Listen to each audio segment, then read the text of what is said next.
Baik anak-anak, sekarang Ibu akan menjelaskan mengenai belajar sepanjang waktu, bukan hanya saat ujian saja. Oke anak-anak, yang pertama itu ada pengertian belajar. Jadi belajar itu bukan hanya saat ketika kalian itu membaca buku atau menghafal pelajaran ya.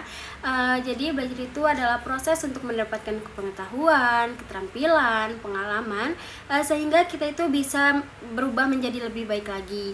Kemudian lewat belajar kita jadi punya pengetahuan, keterampilan, dan sikap positif yang bisa membantu kita dalam kehidupan sehari-hari kita ya anak-anak.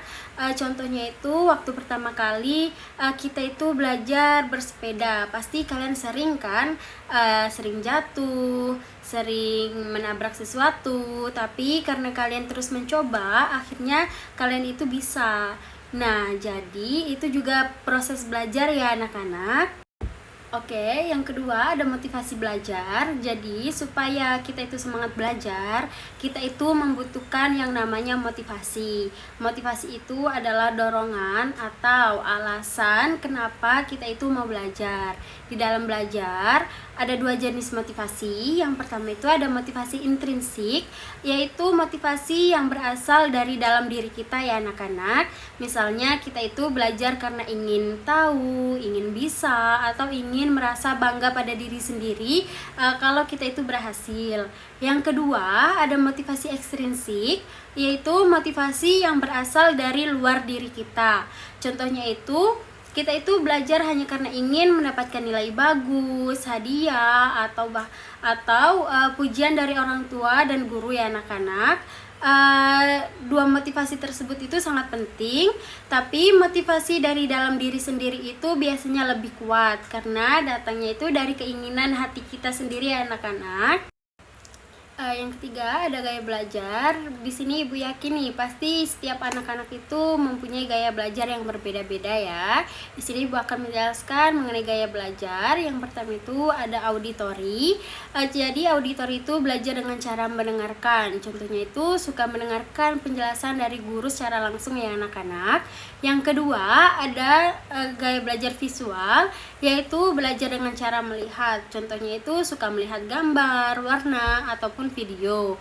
Dan yang ketiga itu ada kinestetik, yaitu belajar dengan cara melakukan langsung.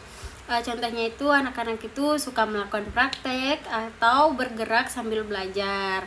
Nah, Ibu minta ya anak-anak itu memikirkan apa sih gaya belajar saya itu. Nanti minggu depan Ibu mau mendengar jenis-jenis gaya belajar yang dimiliki oleh anak-anak semua ya.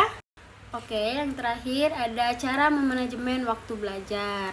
Jadi supaya belajar anak-anak itu lebih teratur dan gak terburu-buru, anak-anak itu perlu mengatur waktu belajar dengan baik ya anak-anak.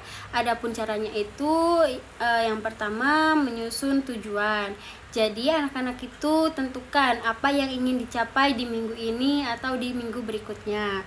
Kemudian yang kedua ada menyusun prioritas. Jadi anak-anak itu bisa mengerjakan yang paling penting terlebih dahulu ya.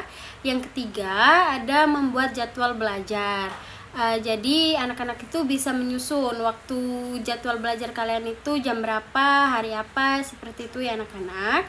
Dan yang keempat menggunakan pengingat. Jadi ketika anak-anak itu sedang bermain game atau bermain handphone, anak-anak itu bisa menggunakan alarm ya anak-anak sebagai pengingat. Dan yang kelima itu ada mendelegasikan tugas. Jadi kalau anak-anak itu sedang kerja kelompok, anak-anak itu bisa membagi tugasnya itu dengan anggota kelompok yang lain agar tugasnya itu cepat selesai. Kemudian dengan cara mengatur waktu, anak-anak itu jadi lebih tenang, gak stres, dan hasil belajarnya itu juga lebih maksimal. Apakah bisa dipahami anak-anak? Oke anak-anak, kesimpulannya belajar itu bukan hanya kegiatan sementara ya, tetapi belajar itu adalah proses sepanjang waktu. setiap hari itu kita bisa belajar hal-hal baru sekecil apapun itu ya anak-anak. Jadi kalau kita itu mempunyai motivasi yang kuat, tahu gaya belajar sendiri, dan bisa mengatur waktu dengan baik, maka belajar itu akan terasa menyenangkan, bukan menjadi beban ya anak-anak. Ibu harapkan di sini kalian semua itu tetap semangat belajar, tetap semangat mencari ilmu, dan jangan menyerah ya anak-anak.